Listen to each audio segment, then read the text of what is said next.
Welcome back everyone, it's Charlie. This is going to be my new video for the Batman movie with Matt Reeves and Robert Pattinson. Warner Brothers just made a couple big announcements. The actors were also talking about their characters, the story, and the long Halloween, so we'll break it all down. I was doing a movie ticket giveaway, but because of the craziness, we'll just make that an Amazon giveaway. All you have to do to enter is be a subscriber and leave all your theories about the Batman movie on the video. So we'll just break this down top 5 style, starting with number 5. The Batman movie has officially been put on hiatus for a couple weeks because of all the craziness. They're still in the middle of the filming, they have a long ways to go. Most people are just quarantining themselves for the next 2 weeks, so the Batman will start filming again in about 2 weeks. The good news is that it won't affect the release date of the movie. The Batman movie is currently coming out June 2021, next summer. Number 4, there are 4 villains in the movie, with a lot more in the background who will move up the bench in the sequels. The main ones are obviously the Oswald Cobblepot Penguin, played by Colin Farrell, the Edward Nashton version of the Riddler, played by Paul Dano. Edward Nashton is just more true to the comic book Riddler's name. The movie is pulling from a lot of comic book deep cuts and classic Batman stuff, as I'll explain as we go along here. Then there's the Selena Kyle Catwoman, as we all know, played by Zoe Kravitz, although technically I don't really consider Catwoman as much of a Batman villain as a sometimes ally and love interest, who also just happens to work with a lot of the criminals. She creates a lot of interesting problems for the Batman, but in a much more playful way, so she just walks the line between evil and good a lot better than some of the other villains, is the way they're portraying him in the movie.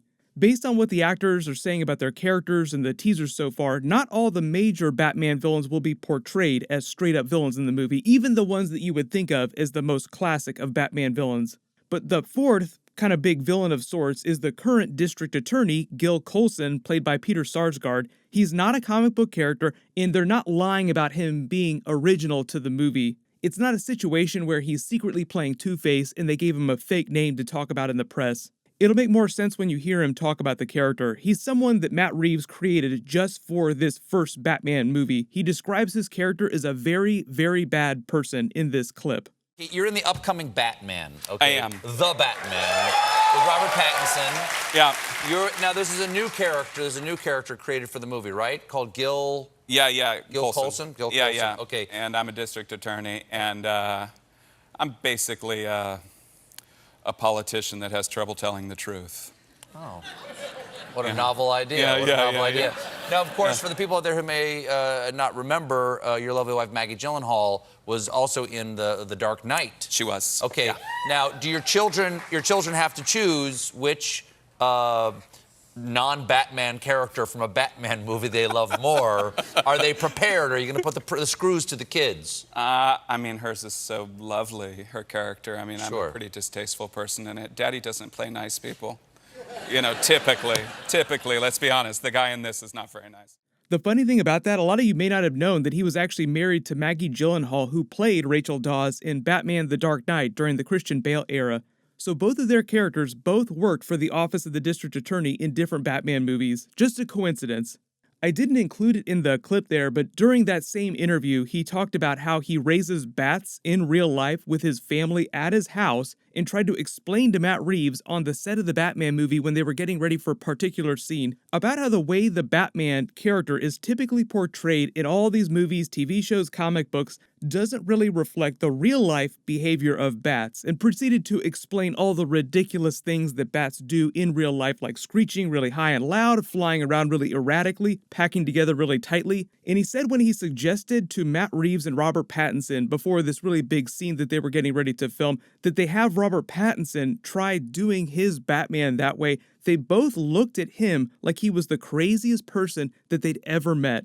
But number 3, one of the biggest new villains who's not really a villain in the first new Batman movie is Two-Face, obviously Harvey Dent. He had been rumored for a while early on when Matt Reeves was still writing the movie and figuring out who was going to be his Batman. Then people who read the early drafts of the Batman script kept talking about how it was inspired by Batman The Long Halloween, mixed with a lot of other classic Batman stories and designs. Recently, Jeffrey Wright, who's playing Detective Gordon, tweeted a picture of himself doing research by reading Batman The Long Halloween, confirming those rumors. And during that story, Harvey Dent's transformation into Two-Face is one of the biggest, most central character turns of the story because of the way he's connected to the other major characters in the story.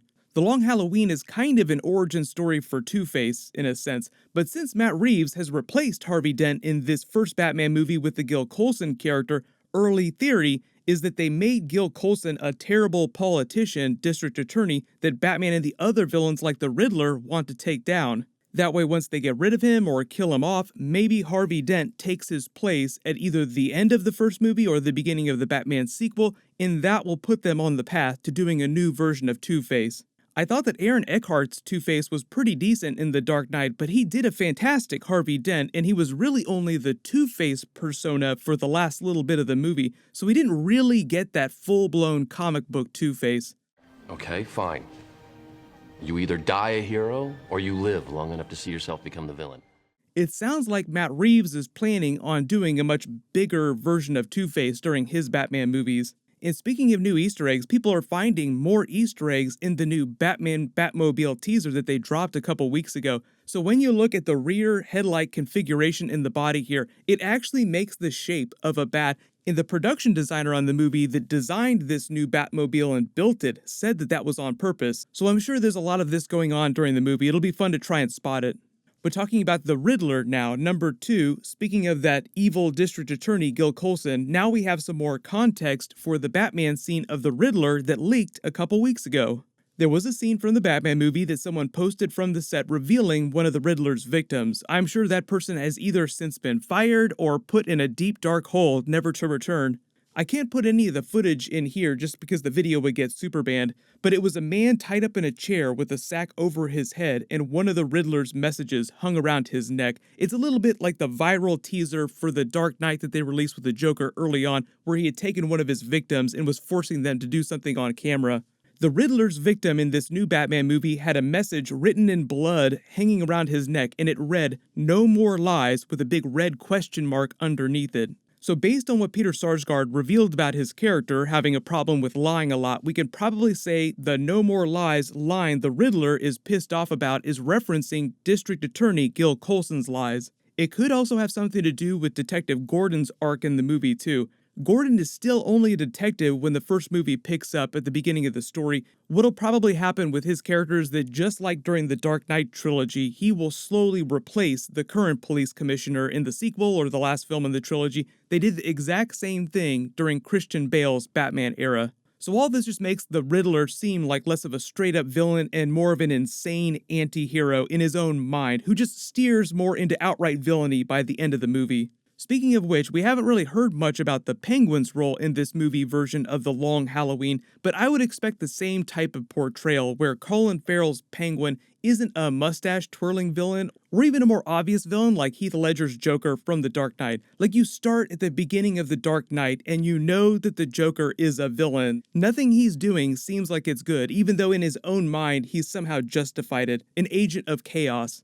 If the Penguin had an alignment, it would be more like lawful evil. He has a very clear sense of order. He comes from old money in Gotham, so you just have to picture him as a more organized version of what you would think of some of the bigger mobsters in town. He has a more ordered plan for the city that just happens to be in opposition to Batman's plans for the city. In number 1, obviously addressing the stuff going on in the other parts of the DC universe, a lot of the other DC projects, movies, and TV shows have been put on hold for the next 2 weeks. Most of that includes The Flash and all the DC TV shows. They're almost done filming their seasons, but they still have a little ways to go.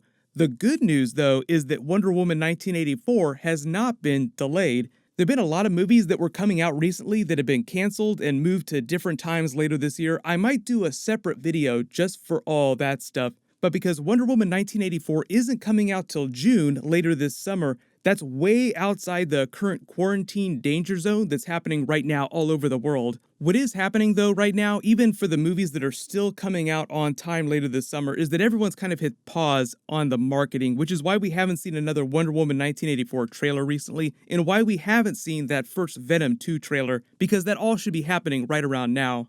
Everyone in Hollywood just kind of hit the pause button for the next few weeks, so what'll happen is I'll just do video updates for big announcements and things that are going on in between Easter eggs and deleted scenes in the normal videos that I would be posting. Most TV is still airing just fine, like Westworld Season 3, Episode 1 is starting this Sunday. I'll be doing weekly videos for Westworld, so as long as you have alerts enabled for my channel, you'll see all those videos. Congratulations, Cosmic Spidey, you're the giveaway winner from my last big DC video. Please email me on the About page of my channel so I can get your contact details. Everyone, click here for that new big Marvel Spider-Man 3 announcement, and click here for the brand new Batman teaser trailer video. Thank you so much for watching. Everyone stay safe out there. I'll see you guys tonight.